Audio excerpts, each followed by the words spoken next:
It was quite an experience working for the IRS. They boost your ego. You have a lot of power, a lot of power.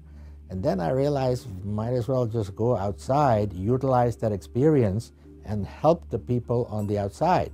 I've seen inside how the IRS agents operate, so let's help the people outside. You know, I'm a commissioned salesman. Year after year, you take the money up front, and I just, 1099 and didn't file for a couple years, and then eventually everything caught up, and ended up owing the IRS a lot of money. I focused on resolution work, which is how to resolve the issues of taxpayers when they have not paid taxes for several years and they are totally stressed out, how to live a normal, balanced life.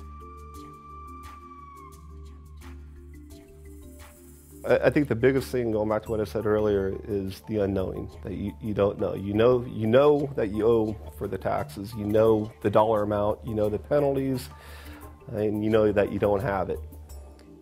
And that puts you in a situation where you think that you're done. There's no way that you can move forward from that point. There's something called Code Section 53, which is currently non-collectible. So if a person does not have money currently, but he has a potential income 2 years down the line, then for 1 year, they let the taxpayer just stay alone without making any payments at all.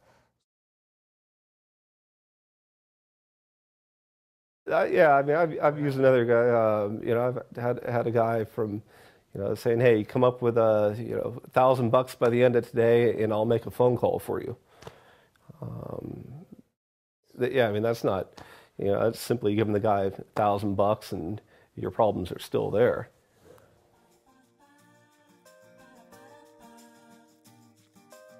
Because this business is not regulated that much. Like the CPA profession is very, the dentistry profession or other professions, when it comes to the preparation of tax returns, is very highly regulated.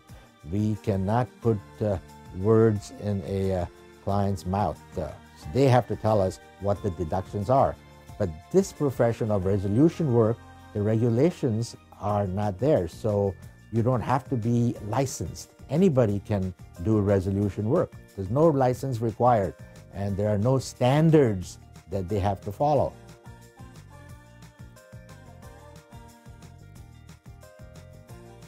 It's not going to get any better. It's not going to go away.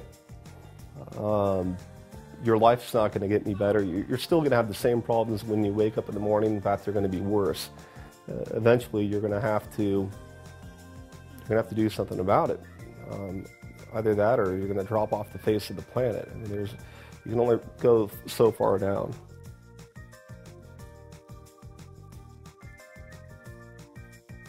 We are governed by CPA Board of Accountancy. Board of Accountancy governs us.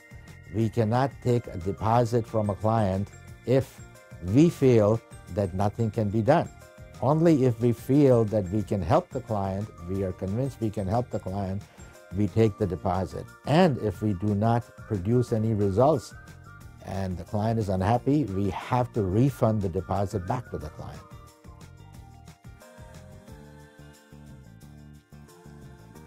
It's one of those things that once that letter showed up, a levy letter from your bank informing you that you can no longer take funds in, it was a tough time.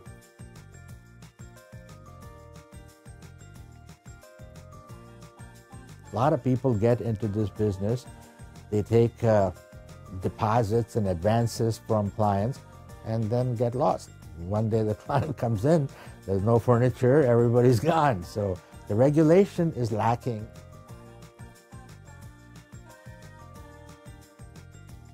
So we'll say, from the time that I'd received that lien letter from my bank and also from the IRS, I got a hold of Kash, and within a couple of weeks, he was able to have my bank account reopened while we negotiated with the IRS to come up with a payment for them.